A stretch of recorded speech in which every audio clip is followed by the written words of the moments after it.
வணக்கம். செந்தணலின் பிரதான செய்திகள். விரிவான செய்திகளுக்கு முன் தலைப்புச் செய்திகள். மக்களின் காணிகளை விட்டு வனஜீவராசிகள் திணைக்களம் வெளியேற வேண்டும். அருட்தந்தை வசந்தன். யாழுக்குள் திட்டமிட்டு கொண்டுவரப்பட்ட யானைகள், நடவடிக்கை எடுக்காத அதிகாரிகள். அரிசியை அதிக விலைக்கு விற்பனை செய்ய கடை உரிமையாளருக்கு சிக்கல். தனியார் காணியில் பச்சிளம் குழந்தையின் சடலம் ஈவிரக்கமற்ற செயலை செய்தது யார்?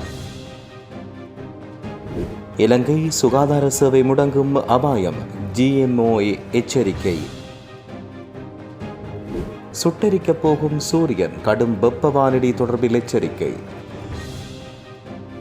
மட்டக்களப்பு பாலடைந்த கிணறு விவகாரம், வேலையில்லாமல் சொத்து கொள்வனவு, விசாரணை வளையத்துக்குள் உறவினர்கள். இலங்கையில் இன்று வரலாறு காணாத உச்சத்தை தொட்ட தங்கத்தின் விலை. 6600 லிட்டர் டீசல் எரிபொருள் பவுசருடன் கைதான வர்த்தகர். கடனை திருப்பி செலுத்தாத தொழிலாளியை நாய்க்கூட்டில் அடைத்து சித்திரவதை. லண்டனில் பகீர் சம்பவம், தாலி கொடி உள்ளிட்ட பல நகைகளை பறிகொடுத்த தமிழ் குடும்பம். ஹார்முஸ் நீரிணை திறப்பு, பகைமையற்ற கப்பல்களுக்கு ஈரான் பச்சை கொடி. தொடர்பென விரிவான செய்திகள். யாழ்ப்பாணம் வடமராட்சி கிழக்கில் பெருமளவான மக்களின் நிலப்பரப்பை கையகப்படுத்தி வைத்த வனஜீவராசிகள் திணைக்களம் மக்களின் காணிகளை மக்களிடம் கையளித்துவிட்டு உடனடியாக வெளியேற வேண்டும் என்று கட்டைக்காடு பங்கு தந்தை வசந்த அடிகளார் தெரிவித்துள்ளார். அண்மையில் கட்டைக்காடு கேவில் பகுதியில் யானைகள் ஏற்படுத்திய சேதத்தை இன்று பார்வையிட்ட பின்னர் அவர் இவ்வாறு தெரிவித்தார். கடந்த 20ஆம் தேதி குமார் என்பவரின் கரை வலை வாடிக்கு வருகிறந்த 5க்கும் மேற்பட்ட யானைகள் 36 தென்னைகளை நாசமாக்கியதாக கேள்விப்பட்டு நிலைமைகளை பார்வையிட இங்கே வருகிறந்தேன். நான் அறிந்தவரை குறித்த பகுதியில் வசிக்கும் மக்களுக்கு இதுவரையான காலப்பகுதியில் இவ்வாறான ஒரு சம்பவம் இடம்பெறவே இல்லை. முதல் முறையாக காட்டு யானைகள் வந்து பெருமளவான தென்னைகளை நாசம் செய்துள்ளன. இந்த இழப்பு ஈடு செய்ய முடியாத இழப்பு. ஆகவே அதை பார்வையிட பங்கு தந்தை என்ற ரீதியில் இங்கே வருகை தந்துள்ளேன். இதெல்லாம் எங்கள் மக்கள் காலாகாலம் வாழ்ந்த அவர்களுடைய பூர்வீக காணிகள். மக்கள் தற்போது வாழ்ந்து கொண்டிருக்கின்ற காணிகளை எல்லாம் தேசிய பூங்கா என்று கூறி கடந்த கால அரசாங்கங்களும் தற்போதைய அரசாங்கமும் அடையாளப்படுத்தி ஆக்கிரமிப்பு செய்கின்ற ஒரு கைங்கரியத்தை இங்கே செய்து கொண்டிருக்கின்றார்கள். இதைத்தான் நாங்கள் மீண்டும் மீண்டும் வலியுறுத்தி கூறுகின்றோம். 2009ஆம் ஆண்டுக்கு பிற்பாடு கட்டமைக்கப்பட்ட இனப்படுகொலை வடக்கு கிழக்கில் நடந்து கொண்டிருக்கிறது. அரசு திணைக்களங்களூடாக இந்த கைங்கரியங்கள் அரங்கேறிக் கொண்டிருக்கின்றன. இந்த பிரதேசத்துக்கும் வனஜீவராசிகள் திணைக்களத்துக்கும் எவ்வித தொடர்பும் இல்லை. இங்கே காட்டு விலங்குகள் இல்லை, அடர்ந்த காடுகள் இல்லை. இந்த பகுதி வனஜீவராசிகள் திணைக்களத்தினுடைய பகுதி என்று கூறிக்கொள்வதற்கான எந்த சான்றுகளும் இல்லை.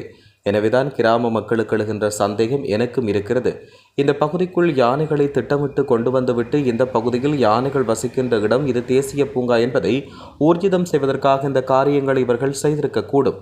இது ஆச்சரியப்படுவதற்கு எதுவும் இல்லை. வரலாற்றில் இவர்கள் இவ்வாறு பல விடயங்களை செய்திருக்கிறார்கள். எங்களுடைய காணிகள் இவ்வாறு தான் அபகரிக்கப்பட்டு வருகிறது என்றும் அவர் தெரிவித்துள்ளார். யாழ்ப்பாணம் வடமராட்சி கிழக்கு கட்டைக்காடு கேவில் பகுதியில் யானைகள் திட்டமிட்டு கொண்டு வரப்பட்டு விடப்பட்டதாக பாதிக்கப்பட்ட குடும்பஸ்தர் கவலை வெளியிட்டார். உரிய முறையில் அறிவித்தும் யானைகள் ஏற்படுத்திய சேதத்தை அதிகாரிகள் இன்னும் பார்வையிடவில்லை என்றும் அவர் குறிப்பிட்டார்.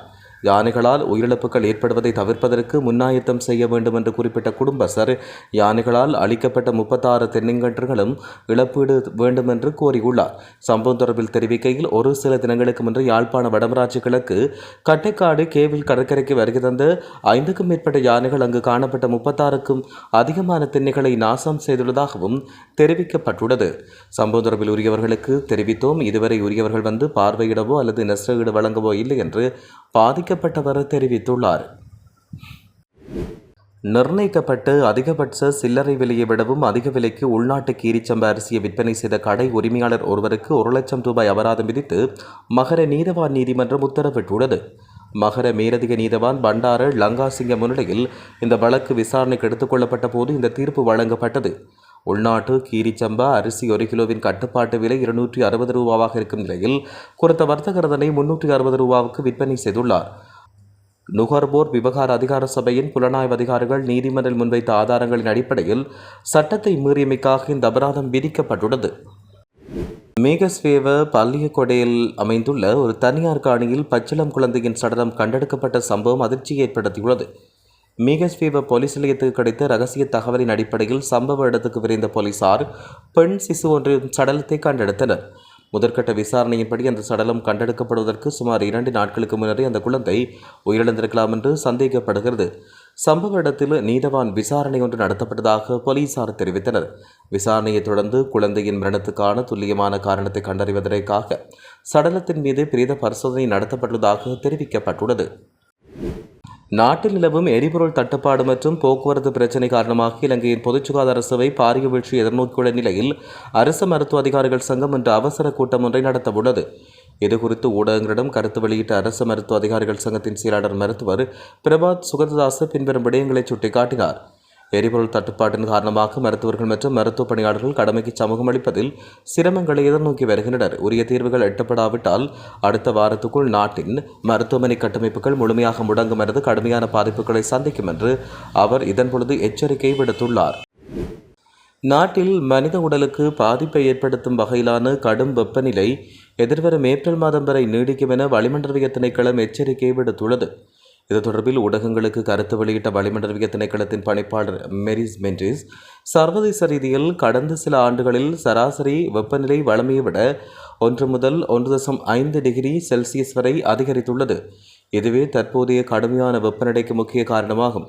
பசிபிக் பெருங்கடலில் ஏற்பட்டுள்ள எல்னினோ காலநிலை மாற்றத்தால் கடல் மேற்பரப்பு வெப்பநிலை மேலும் அதிகரித்து வருகிறது. இதன் விளைவாக எதிர்வரும் வாரங்களில் நாட்டில் வெப்பநிலை வழமையை விட மிக அதிகமாக காணப்படும் என்று கணிக்கப்பட்டுள்ளது. தற்போது நிலவும் வறட்சியான காலநிலையும் ஏப்ரல் மாதம் முழுவதும் நீடிக்கும் என்று தெரிவிக்கப்பட்டுள்ளது. மட்டக்களப்பு கொக்கட்டிச்சோலை நெல்லிக்காடு வயல் பகுதியில் பாலடைந்த கிணறொன்றிலிருந்து பெண்ணொருவர் மீட்கப்பட்ட சம்பவம் பரபரப்பினை ஏற்படுத்தியிருந்தது. இந்த நிலையில் அந்த சம்பவத்தில் தடுத்து வைக்கப்பட்ட உறவினர்கள் தொடர்பில் விசாரணைகள் ஆரம்பிக்கப்பட்டுள்ளன. சம்பவம் தொடர்பில் விசாரணைகளை முன்னெடுத்து வரும் விசாரணை அதிகாரி ஒருவரை மேற்கோள் காட்டி இந்த தகவல் வெளியாகியுள்ளது. சம்பவம் தொடர்பில் கைது செய்யப்பட்டு தடுப்பு காவலில் வைக்கப்பட்டுள்ள 3 சந்தேக நபர்களின் உறவினர்கள் தொடர்பாக பல்வேறு சந்தேகங்கள் எழுந்துள்ளதாக விசாரணை அதிகாரி தெரிவித்துள்ளார். குறிப்பாக சந்தேக நபர்களின் உறவினர்கள் சிலர் எவ்வித பணிகளுக்கும் செல்லாமல் சொத்துக்களை கொள்வனவு செய்துள்ளதாக தெரிவிக்கப்பட்டுள்ளது. அதற்கமைய முச்சக்கர வண்டி மற்றும் வீடுகளை கொள்வனவு செய்வதற்கு அவர்கள் முயற்சித்துள்ளதாக விசாரணை அதிகாரி தெரிவித்தார். எந்த நிலையில் இவ்வாறான சொத்துக்களை கொள்வனவு செய்வதற்கு அவர்களுக்கு எவ்வாறு பணம் கிடைத்தது, அவர்களும் சந்தேக நபர்களும் தொடர்பு பட்டுள்ளார்களா என்பது குறித்து விசாரணைகள் ஆரம்பிக்கப்பட்டுள்ளன. இலங்கையில் தங்கத்தின் விலை நேற்றுடன் ஒப்பிடும்போது இன்று ஒரே நாளில் 8,000 ரூபாவால் அதிகரித்துள்ளதாக அகில இலங்கை நகைய வியாபாரிகள் சங்கம் தெரிவித்துள்ளது. சர்வதேச சந்தையில் நிலவும் தளம்பல் நிலை மற்றும் உள்நாட்டில் தங்கத்துக்கான கேள்வி தீவிரமாக அதிகரித்துள்ளமையே இந்த வரலாறு காணாத விலை உயர்வுக்கு காரணம் என தெரிவிக்கப்படுகிறது. அந்த வகையில் இலங்கையில் தற்போதைய தங்க நிலவரப்படி 24 கேரட் தங்கம் பவுன் ஒன்று 3,93,000 ரூபாவாக விற்பனை செய்யப்படுகிறது. 22 கேரட் தங்கம் பவுன் ஒன்று 3,61,500 ரூபாவாக விற்பனை செய்யப்படுவதாக தெரிவிக்கப்பட்டுள்ளது. அனுமதி பத்திரமின்றி சட்டவிரோதமான முறையில் பெருமளவிலான எரிபொருளை சேமித்து வைத்திருந்த நபர் ஒருவர் முருககதென கோனகென போல பகுதியில் வைத்து கைது செய்யப்பட்டார். ஊழல் ஒழிப்பு பிரிவின் அதிகாரிகளுக்கு கிடைத்த தகவலை அடுத்து முன்னெடுக்கப்பட்ட இந்த சோதனையின் பொழுது சந்தேக நபரின் வீட்டின் வளவுக்குள் நிறுத்தி வைக்கப்பட்ட எரிபொருள் பவுசர் ஒன்று சோதனையிடப்பட்டது. இதன்பொழுது பானந்துறை பகுதியில் உள்ள எரிபொருள் நிரப்பு நிலையம் ஒன்றுக்கு சொந்தமானது என்று கூறப்படும் அந்த பவுசருக்குள் மறைத்து வைக்கப்பட்டிருந்த 6,600 லிட்டர் டீசல் கைப்பற்றப்பட்டது. அத்துடன் குறித்த சந்தேக நபரின் வீட்டுக்குள் மறைத்து வைக்கப்பட்ட 152 லிட்டர் டீசல் அடங்கிய ஒரு பீப்பாய், 120 லிட்டர் பெட்ரோல் அடங்கிய பீப்பாய் என்பன போலீசாரால் கைப்பற்றப்பட்டுள்ளதாகவும் தெரிவிக்கப்பட்டுள்ளது.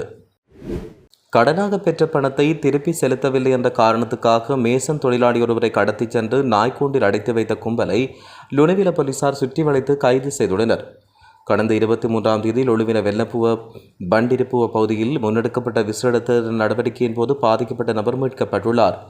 கல்பெட்டி நுரைச்சோலை மாம்புரி பகுதியில் வசிக்கும் குறித்த மேசன் தொழிலாளி கடந்த 23ஆம் தேதி அதிகாலை 2 மணிகளவில் தனது மனைவி மற்றும் மகனுடன் வீட்டில் உறங்கிக் கொண்டிருந்தார்.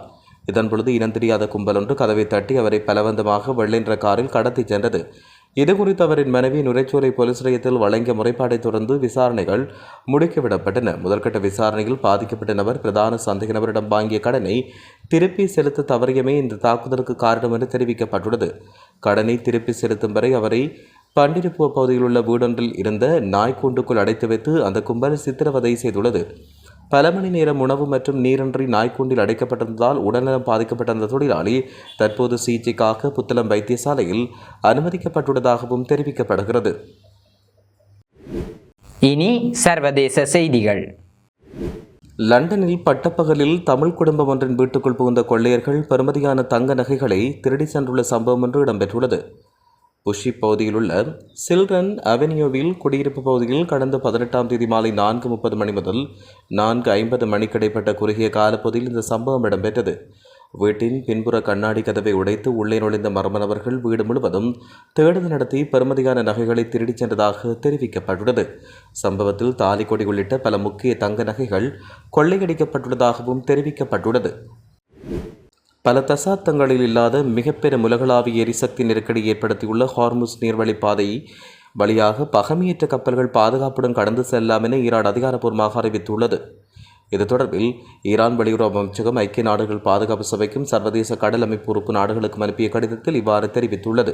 பகைமையற்ற கப்பல்கள் ஈரானிய அதிகாரிகளுடன் முன்னதாக ஒருங்கிணைப்பு செய்து கொண்டு ஈரானுக்கு எதிரான ஆக்கிரமிப்பு செயற்பாட்டில் ஈடுபடாமல் பாதுகாப்பு விதிமுறைகளுக்கு முழுமையாக இணங்கினால் பாதுகாப்பான பயணத்தை பெற்றுக்கொள்ளலாம் என்றும் அதில் தெரிவிக்கப்பட்டுள்ளது. இத்துடன் செய்திகள் நிறைவடைகின்றன. வணக்கம்.